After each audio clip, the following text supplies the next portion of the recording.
बच्चों, 11वीं कक्षा में हमने समर ब्रेक से पहले घर की याद कविता पढ़ी थी और उस कविता के कुछ पहरे रह गए थे, उनको आज हम पूरा करेंगे। ये कविता, कवि का नाम लिखा हुआ है कवि भवानी प्रसाद मिश्र। भवानी प्रसाद मिश्र ने जब स्वतंत्रता आंदोलन में भाग लिया तो आज़ादी को, देश को आज़ाद कराने के लिए आंदोलन में भाग लेने के कारण इन्हें जेल में डाल दिया गया। अब जेल में जब ये गए तो उस समय इन्हें अपने घर की बहुत याद आ रही थी। अब उस घर की याद को याद करके इन्होंने, यानी भवानी प्रसाद मिश्र ने, ये कविता लिखी थी। इस कविता में हमने जितना पढ़ा उसको मैं एक बार समरी के तौर पर थोड़ा थोड़ा साथ साथ आपको पढ़ाऊंगी और फिर जहाँ से हमने छोड़ा था हम वहीं से शुरू करेंगे, ठीक है। यहाँ पर कविता शुरू होती है कि आज पानी गिर रहा है, अर्थात कवि जब जेल में है तो वो कहता है आज पानी गिर रहा है, बहुत पानी गिर रहा है, अर्थात बहुत ज़्यादा बारिश हो रही है। रात भर गिरता रहा है, सारी रात बारिश होती रही है। प्राण मन घिरता रहा है, मेरे प्राण और मन में घर की याद कर कर के ही मेरा मन उसी से घिरा रहा, अर्थात घर की याद से ही मेरा मन घिरा रहा, मुझे घर की याद ही आती रही। अगला पैरा, बहुत पानी गिर रहा है, घर नज़र में तिर रहा है, बहुत ज़्यादा बारिश हो रही है, सावन का महीना है, बहुत तेज़ बारिश हो रही है, घर नज़र में तिर रहा है और मेरी नज़र में, मेरी नज़रों के सामने सिर्फ घर ही तैर रहा है, अर्थात घर ही दिखाई दे रहा है। घर है कि मुझसे दूर है जो, अब वो कहता है घर, ऐसा घर जो मुझसे दूर है, ठीक है। घर खुशी का पूर है, पूरा का मतलब पूरा भरा पूरा, ठीक है, यानी खुशी से भरा हुआ घर, अर्थात ऐसा घर जिसमें खुशियां ही खुशियां थी, ऐसा घर मेरा खुशियों से भरा हुआ भरा पूरा परिवार था। अगला पैरा, घर में 4 भाई, अब वो कहता है मेरा घर ऐसा घर है जिसमें मेरे 4 भाई हैं। 4 भाई भवानी प्रसाद मिश्र के हैं और 5वां जो है वो भवानी प्रसाद में, अर्थात भवानी प्रसाद मिश्र जो है वो 5 भाई हैं। 4 घर पर हैं और 5वां भवानी प्रसाद मिश्र जेल में है। मायके में बहन आई, यानी राखी के त्योहार पर, सावन में राखी का त्योहार आता है तो राखी के त्योहार पर मायके जो है, मायके का मतलब होता है माता पिता का घर, कहते हैं मायके में बहन आई हुई है राखी के त्योहार पर। बहन आई बाप के घर, अर्थात अपने पिता के घर आई। हाय रे परिताप के घर, जब वो आई तो उसे लगा हाय रे कि ये तो परिताप, परिताप का मतलब होता है दुख, कहते ये तो दुखों का घर है। अब दुखों का घर, अभी तो वो कह रहा था कि खुशियों का घर है, अभी उसने कहा कि दुखों का घर है। दुखों का घर क्यों कहा? क्योंकि अभी तो वो कह रहा था मेरा जो पूरा परिवार है वो खुशियों से भरा हुआ है, ठीक है।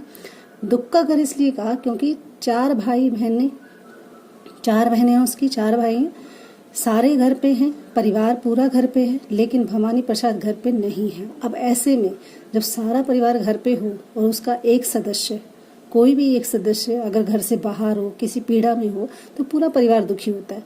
उसी तरह से भवानी प्रसाद मिश्र को ना पाकर उनकी बहनें भी बहुत दुखी हुई और उन्हें उनके जो पिता का घर था, जो खुशियों का घर लगा करता था, आज वो उन्हें दुखों का घर लग रहा था। घर में सब जुड़े हैं, कहते घर ऐसा कि घर में सब जुड़े हैं। सब जुड़े का मतलब सब एक दूसरे से जुड़े हुए हैं, बहुत गहरा लगाव है सबके। इतने कब जुड़े हैं, कहते न जाने कब इतने बड़े हो गए हम और कब हम एक दूसरे के लिए जान छिड़कने लगे, अर्थात एक दूसरे का साथ देने लगे, एक दूसरे का सहयोग देने लगे, बहन भाई आपस में प्यार से रहने लगे। कहते न जाने ये प्रेम कैसे और कब मतलब हमारे बीच में पनप गया। 4 भाई 4 बहनें, कहते हैं हम 4 भाई हैं, मेरे जो है वो 4 भाई हैं और 4 बहनें हैं, यानी 4 और 4 8 हो गए, ठीक है। और 9वां जो है वो भवानी प्रसाद मिश्र है। तो कुल कितने मतलब बच्चे हैं? वो 9 बच्चे हैं, 4 भाई 4 बहनें, 1 भवानी प्रसाद मिश्र, 9 हो गए। भुजा भाई प्यार बहनें, अब भाई भुजा के समान, अर्थात मुसीबत में जो भाई हैं वो भवानी प्रसाद का साथ देते हैं, ठीक है। ऐसे उसके भाई हैं जो भुजाओं के समान, यानी कहते हैं ना कि मेरा दायां हाथ है बायां हाथ है मेरा भाई, ठीक है। तो इसी तरह से उसने कहा कि मेरा जो भाई है, मेरे जितने भी भाई हैं वो सारे मेरी भुजाओं के बराबर हैं, अर्थात वो साथ में खड़े हो जाएं तो भुजा के बराबर है। प्यार बहनें, और बहनों का जो प्यार है वो तो ममता की मूरत है, प्यार की मूरत है और अपने भाइयों पर जान छिड़कती हैं।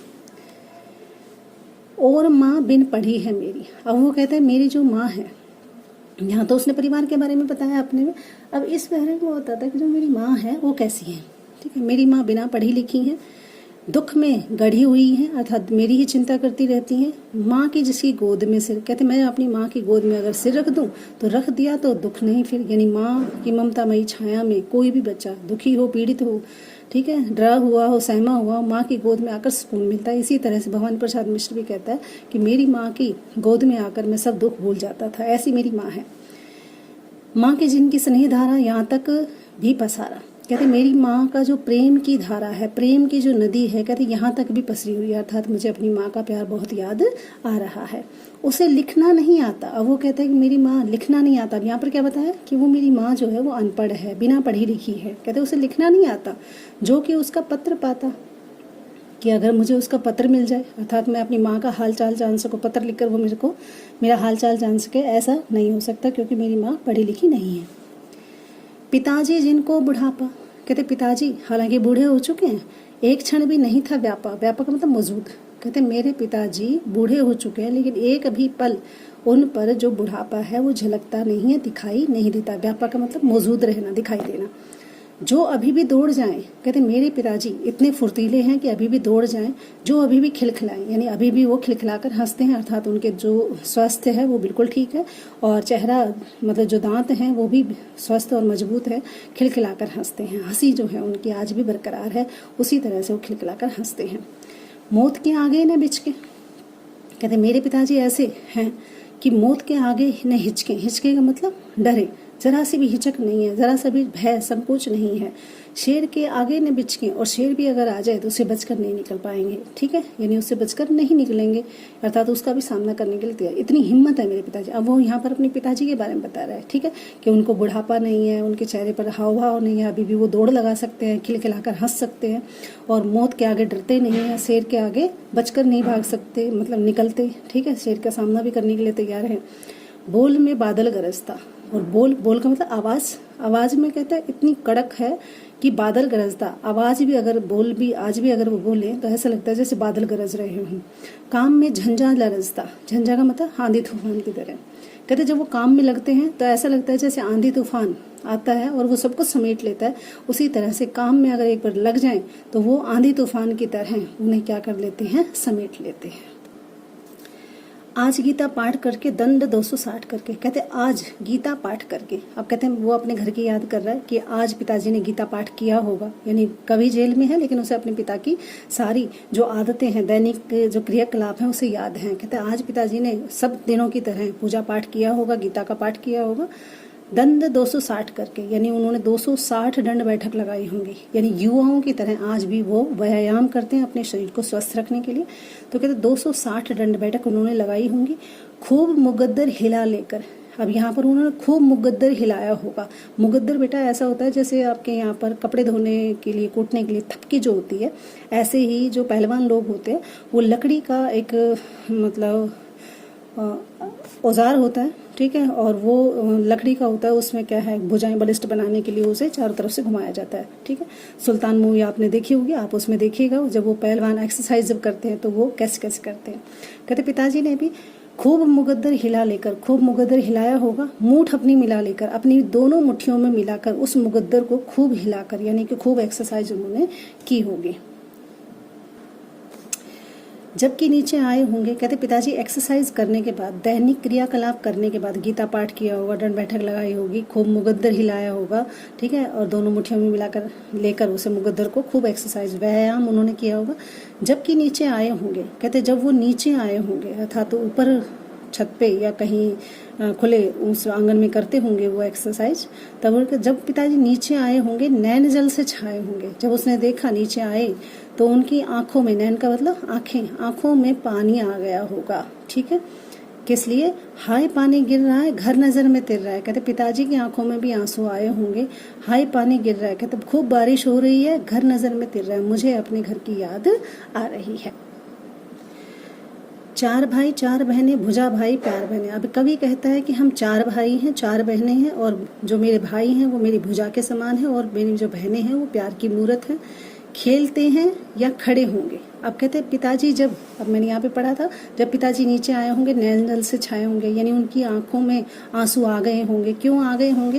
क्योंकि चार भाई उसने देखे आंगन में खड़े हुए, चार बहनें उन्होंने देखी, भाई और आपस में उनका प्यार देखा, खेल रहे थे, कोई खड़े थे, नज़र उनको पड़े होंगे। जब ये सारे बहन भाई उनको उनके सामने, उनकी नज़रों के सामने पड़े होंगे, नज़र आए होंगे, तो पिताजी की आंखों में आंसू आ गए होंगे। क्यों आ गए होंगे? क्योंकि उन्हें लगा कि सारे बहन भाई हैं, सिर्फ यहाँ पर कौन नहीं है? भवानी प्रसाद मिश्र नहीं है। पिताजी जिनको बुढ़ापा एक क्षण नहीं था व्यापा, यानी ऐसे पिताजी जिनको बुढ़ापा जरूर था, लेकिन उनके चेहरे से, उनके शरीर को देखकर एक भी पल नहीं लगता था कि उनके अंदर बुढ़ापा मौजूद है। रो पड़े होंगे बराबर। अब इन सारे बहन भाइयों को देखकर, ठीक है, भवानी प्रसाद मिश्र को ना पाकर, ऐसे पिताजी जिनको बुढ़ापा नहीं था, एक पल के लिए भी नहीं लगता था वो बूढ़े हो गए हैं, और सारे बहन भाइयों को देखकर भवानी प्रसाद मिश्र को ना पाकर वो रो पड़े होंगे बराबर, यानी रोने लगे होंगे पांचवें का नाम लेकर। पांचवा कौन था? भवानी प्रसाद मिश्र। कहते पांचवा अर्थात मेरा नाम लेकर वो रो पड़े होंगे कि सारे बहन भाई हैं, लेकिन सिर्फ आज यहाँ पर भवानी नहीं। पांचवा मैं हूँ अभागा। कवि कहता है कि मैं पांचवा अभागा हूँ। अब अपने आप को अभागा क्यों कहता है? कि सारे बहन भाई तो घर पे हैं और मैं जेल में बंद हूँ, इसलिए कहता है मेरा जो है दुर्भाग्य है कि मैं वहाँ मौजूद नहीं हूँ। सोने पर हूँ सुहागा। कहते वैसे तो मैं अभागा हूँ, ठीक है, भाग्य मेरा अच्छा नहीं है, जिसे सोने पर सुहागा, लेकिन सारे भाई बहनों में मैं सोने पर सुहागा हूँ, यानी मेरे जो भाई हैं वो सोने के समान है, लेकिन मैं उन पर भी सुहागा, उनसे भी ज़्यादा क्या है, अपने पिता को प्रिय हूँ, उनसे भी ज़्यादा प्यारा हूँ। पिताजी कहते रहे होंगे, और ये पिताजी जो हैं इन्होंने सोने पे सुहागा कहकर मुझे पांचवा पुत्र माना है, अर्थात पांचवा जो मेरा पुत्र है वो सोने पे सुहागा है, अर्थात इन सारे पुत्रों से कहीं ज़्यादा अच्छा है और कहीं ज़्यादा प्रिय है। प्यार में बहते रहे होंगे, ये सारी बातें पिताजी ने कही होंगी, और मेरे प्यार में, अर्थात मुझसे वो कितना प्यार करते हैं, ये प्यार भरी बातें कहते रहे होंगे और बहते रहे हैं, अर्थात उनके आंसू बहते रहे होंगे। आज उनके स्वर्ण बेटे, आज जो उनके स्वर्ण बेटे, स्वर्ण मतलब सोने जैसे बेटे, सोने जैसे कौन? जो वो चार बच्चे, चार जो पुत्र हैं जो घर पे हैं, उन्हें सोने के समान बताया है। कहते हैं आज उनके ये चारों बेटे, सोने जैसे चारों बेटे, लगे होंगे उन्हें हेटे, हेटे का मतलब बेकार, व्यर्थ, ठीक है। कहते हैं आज भी उन्हें ये व्यर्थ लगे होंगे कि सारे ये बेकार हैं, सिर्फ एक ही था, कौन? जो सोने पे सुहागा, अर्थात लायक वही था, अच्छा वही था, ठीक है, प्रिय इन सारे सोने, अच्छा वही था, ठीक है, प्रिय वही था। कहते मेरे इन सारे सोने जैसे बेटों के सामने, मतलब उनके सामने ये सारे फीके हैं, और सिर्फ भवानी प्रसाद ही अच्छा था, व्यर्थ हैं ये सारे, क्योंकि मैं उन पर सुहागा। कहते हो क्योंकि मैं उनसे भी ज़्यादा समझदार हूँ अकॉर्डिंग पिताजी की नज़रों में। बंधा बैठा हूँ अभागा, लेकिन मैं क्या करूँ? पिताजी को प्रिय तो बहुत हूँ, लेकिन मैं बंधा बैठा हूँ अभागा, लेकिन मेरे को यहाँ पर कारावास में बेड़ियों से बांध रखा है, इसलिए मैं अभागा हूँ, कुछ कर भी नहीं सकता। पिताजी का प्रिय पुत्र हूँ, पांचवा हूँ, लेकिन फिर भी कुछ नहीं कर सकता। और माँ ने कहा होगा दुख कितना सहा होगा। कहते माँ ने कहा होगा और दुख कितना सहा होगा। इतने पर जब माँ, पिताजी ऐसा बार बार कहते रहे, तो माँ ने कहा और कितना दुख सहा होगा पिताजी ने। आँख में किस लिए है पानी। अब देखिए यहाँ पर, जब किसी मुसीबत की घड़ी में नर नारी के बीच में जब दिलासा देने वाला, कई बार क्या होता है कि पत्नी अगर किसी मुसीबत में होती है तो पति जो है वो तसल्ली देता है, तो अब यहाँ पर अपोजिट है। एक नारी होते हुए वो अपने अंदर इतनी हिम्मत और धैर्य रखकर वो अपने पति का मनोबल बढ़ा रही है। कह रही है आँख में किस लिए है पानी। अब वो अपने पति को समझा रही है, एक नारी होते हुए भी मनोबल बढ़ा रही है उसका। कहती है आँख में पानी क्यों है तुम्हारे, ठीक है, वहाँ अच्छा है भवानी। कहते हमारा भवानी जेल में अच्छा है, इसलिए आंखों में पानी लाने की जरूरत नहीं है। वह तुम्हारा मन समझकर और अपनापन समझकर। कहते वह तुम्हारा मन समझकर, कि तुम भी तो मन से यही चाहते थे, तुम भी तो यही समझाते थे, देश के लिए कुछ करना चाहिए, देश के लिए कुछ करना चाहिए, ठीक है, अपने देश के लिए, मतलब जब भी मुसीबत आए तो युवाओं को कुछ करना चाहिए। कहते ये सब तुम्हारा मन समझ कर, कि तुम क्या चाहते थे उसी मन की बात को समझ कर और अपनापन समझ कर उसने अपने परिवार तथा अपने देश को भी एक परिवार ही माना, अपनापन माना, ये समझ कर गया है वो।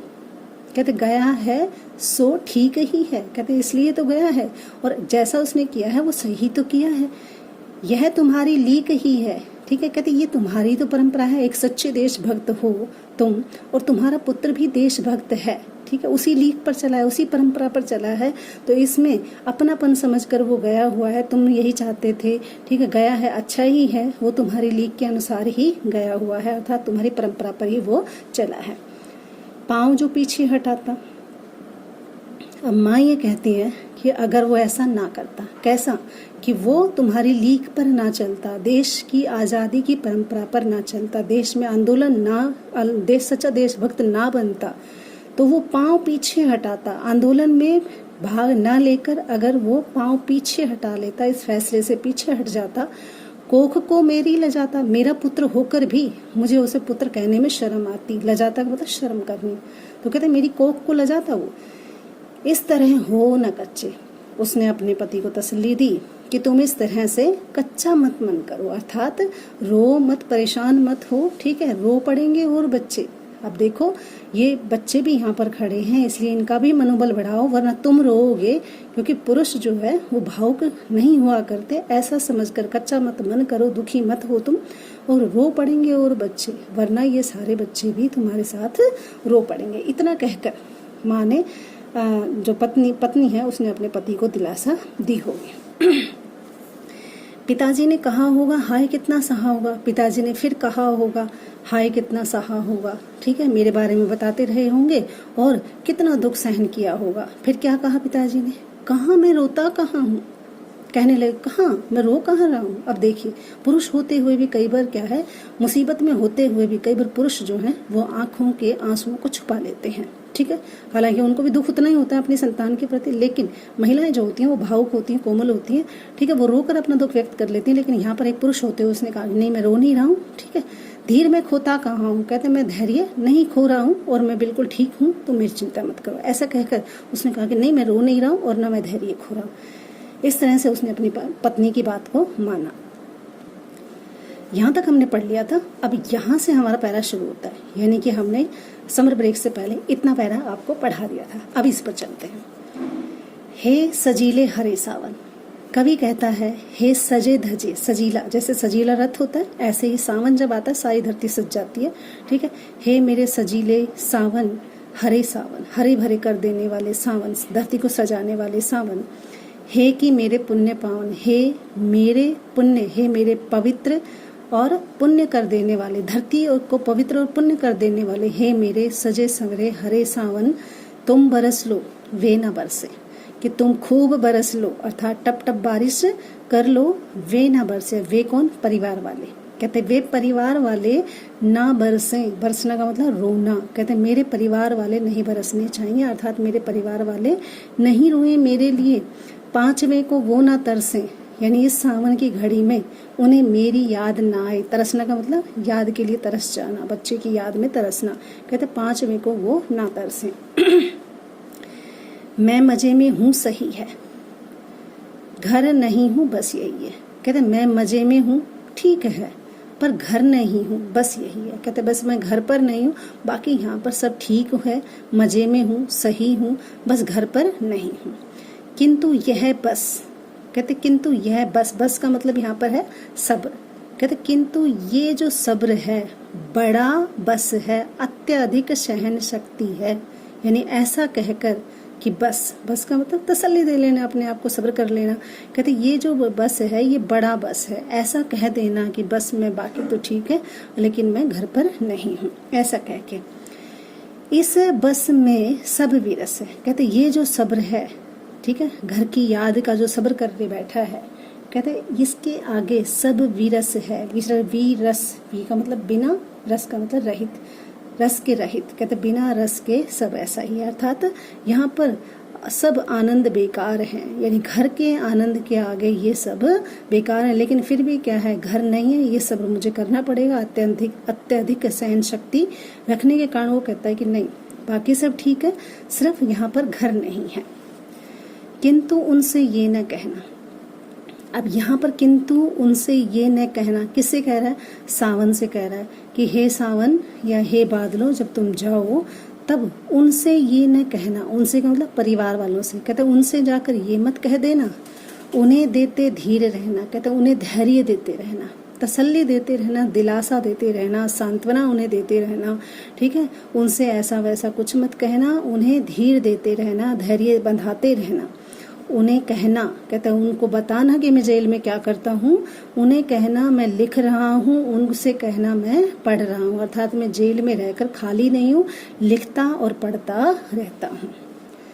काम करता हूँ कि कहना, कहते निठल्ला नहीं हूँ, यहाँ पर जो मेरे से काम करवाया जाता है मैं वो काम भी करता हूँ। नाम करता हूँ कि कहना, देश के लिए काम कर रहा हूँ और ऐसा करके मैं काम तो कर ही रहा हूँ, साथ साथ में देश का नाम भी कर रहा हूँ। अर्थात आज़ादी के आंदोलन में भाग लेकर देश का गौरव बढ़ा रहा हूँ। चाहते हैं लोग कहना। अब यहाँ पे देखिए उसने कितनी अतिशोक्ति की है। कहते चाहते हैं लोग कहना, कहते यहाँ के लोग मुझे बहुत चाहते हैं। आप भी जानते हो जेल में जो लोग रहते हैं, कौन चाहता है उनको? ठीक है, सारा दिन काम करवाते हैं, ठीक है, पशुओं की तरह व्यवहार, अत्याचार करते हैं, उन पर काम करवाते हैं। कहते चाहते हैं लोग कहना, कहते ये कह देना कि यहाँ पर मुझे लोग बहुत प्यार से रखते हैं। मत करो कुछ शोक कहना, कहते मत करो कुछ भी शोक का मतलब दुख कहना। उनसे कहना कुछ भी, किसी भी तरह का शोक या दुख मेरे लिए प्रकट ना करें। मैं यहाँ काम कर रहा हूँ, पढ़ रहा हूँ, लिख रहा हूँ, काम कर रहा हूँ और ऐसा करके देश के आंदोलन में भाग लेकर मैं नाम कर रहा हूँ, देश का मैं नाम कर रहा हूँ। ऐसा सब कुछ कह के कि मुझे यहाँ पे लोग बहुत चाहते हैं, सब मिलजुल कर रहते हैं। मत करो कुछ शोक कहना, ये कहना कि भवानी प्रसाद के बारे में चिंता कर करके तुम शोक या दुख प्रकट मत करो, वो बिल्कुल ठीक है। हे सावन, ये सारा समाचार तुम मेरे घर पर जाकर देना। और कहना मस्त हूँ मैं। कवि कहता है कि हे सावन, जब तुम मेरे घर जाओ और मेरे घर वाले पूछें कि भवानी प्रसाद कैसा है, तो तुम बताना कि, और कहना मस्त हूँ मैं। उनसे कहना कि मैं मस्त हूँ, काटने में व्यस्त हूँ मैं, कि मुझे तो फुर्सत ही नहीं है, मैं तो गांधी जी का जो चरखा है, गांधी जी का जो सूत है, उसे ही काटने में व्यस्त लगा रहता हूँ। वजन 70 सेर है मेरा। कहता है मेरा जो वजन है वो 70 सेर है और भोजन ढेर है मेरा, और यहाँ पर तो भोजन का ढेर है, अर्थात कोई कमी नहीं है। मैं तो खा कर इतना बलशाली हो गया हूँ कि मेरा वजन 70 सेर हो गया है, अर्थात मैं बिल्कुल भी कमज़ोर नहीं हुआ हूँ। भोजन की यहाँ पर कोई कमी नहीं है, ठीक है, तरह तरह के व्यंजन और पकवान मुझे यहाँ पर मिलते हैं। ये सारा समाचार हे सावन तुम मेरे घर जाकर देना। कूदता हूँ खेलता हूँ, उससे कहना कि मैं बैठा नहीं रहता, खेलता भी हूँ, कूदता भी हूँ। दुख डटकर झेलता हूँ, ठीक है, यानी जितने भी दुख आ रहे हैं या ये दुखी मुझे करते भी हैं तो मैं उनको एक तरफ कर देता हूँ, अर्थात उनको झेलता रहता हूँ। और कहना मस्त हूँ मैं, और उनसे कहना कि मैं बिल्कुल मस्त हूँ, खेलता हूँ, कूदता हूँ, मेरा वजन 70 सेर हो गया है, पढ़ रहा हूँ, लिख रहा हूँ, ये सारी चीज़ें। कहते हैं मस्त हूँ मैं, किसी तरह की कोई परेशानी नहीं है। यूँ न कहना अस्त हूँ मैं। हे सावन ध्यान रखना, ये न कहना, ये जाकर मत बता देना कि मैं अस्त हूँ। अस्त का मतलब बुझा सा रहता हूँ, उदास रहता हूँ, ऐसा जाकर तुम मत बता देना। अर्थात मेरे घर वालों को मेरे जो जेल की जो हालत है उस असलियत को तुम मेरे घर वालों के सामने मत जिक्र कर देना, ऐसा कह के वो सावन को समझाते हैं। हाय रे ऐसा न कहना, कि हाय रे ऐसा तो बिल्कुल मत कह देना, ठीक है। वो दुखी होता है कि हाय अगर ऐसा कह दोगे तो मेरे परिवार वाले तो दुखी हो जाएंगे। कहते हाय रे ऐसा न कहना, बिल्कुल भी मत कह देना कि मैं बुझा रहता हूँ, परेशान हूँ, दुखी हूँ, मुझे ये लोग मारते हैं, पीटते हैं, खाने को नहीं देते, बैलों की तरह काम करवाते हैं। कहते ऐसा बिल्कुल मत कर देना। है कि जैसा, है कि जो वैसा न कहना, है कि जो, कहते जैसा यहाँ पर है वैसा मत कहना, यानी कि मेरे घर वालों को यहाँ की असलियत मत बताना और कहना कि मैं मस्त हूँ। कहना देना जागता हूँ, ये मत कह देना कि मैं रातों को मुझे नींद नहीं आती है, मैं जागता रहता हूँ, आदमी से भागता हूँ। यहाँ के लोग इतने अत्याचारी और क्रूर हैं कि यहाँ के आदमियों को देखकर मैं भागता हूँ, डरता हूँ। ऐसा मत कह देना। क्यों? क्योंकि ऐसा कहोगे तो वो मुझे कायर और दुखी समझेंगे। कहना देना मौन हूँ मैं, कहते ये मत कह देना कि मैं चुप हूँ, ठीक है, मैं चुपचाप रहता हूँ, ऐसा मत कह देना। खुद ने समझो कौन हूँ मैं, यानी कि जेल में आकर मैं क्या हूँ, कौन हूँ, किस लिए आया हूँ, ऐसा मत कह देना कि उसे अपनी ही सुध बुध नहीं है कि मैं कौन हूँ, कहाँ हूँ, ऐसा मत कह देना। देखना कुछ बक न देना। अब यहाँ बक न देना मुहावरा है। कहते देखो, देखना, देखना किसे कह रहा है? सावन को। हे सावन, देखो कुछ बक न देना, कि बिना काम कुछ भी मत बक देना, अनाप शनाप कुछ भी मत कह देना। क्यों? उन्हें कोई शक न देना, कि उन्हें जरा सा भी कोई भी शक ना हो मेरी परिस्थितियों पर, मेरे हालातों का उन्हें कोई भी अंदाजा नहीं लगना चाहिए, जरा सा भी शक नहीं होना चाहिए, उन्हें पता नहीं होना चाहिए कि मैं यहाँ पर किस तरह से जी रहा हूँ। कहते उन्हें किसी भी तरह की बात की भनक तक मत लगने देना। हे सावन, इस तरह से तुम मेरे घर जाकर ये समाचार देना। हे सजीले हरे सावन, हैं कि मेरे पुण्य पावन। हे सजे धजे हरे सावन, हे मेरे पुण्य और पवित्र सावन, धरती को पवित्र और पुण्य कर देने वाले सावन, तुम बरस लो। कहते तुम खूब बरसो, ठीक है, तुम्हें कोई मनाही नहीं है बरसने की, पर वे न तरसें। पर वे मतलब परिवार वाले ना बरसें। ना बरसें का मतलब मेरी याद में उनके आंसू नहीं बरसने चाहिए। 5 मई को वो ना तरसें कि इस सावन की घड़ी में, इस सुंदर सुहावने मौसम में सारे बहन भाइयों के साथ मेरे परिवार वालों को मेरी याद नहीं आनी चाहिए। ऐसा कहकर भवानी प्रसाद मिश्र ने सावन के हाथ अपना संदेश परिवार वालों के हाथ भिजवाया। इस प्रकार ये कविता यहीं पर ख़त्म होती है और आगे की कविता हम अगली क्लास में पढ़ेंगे। तब तक आप घर पे रहें, सुरक्षित रहें। धन्यवाद।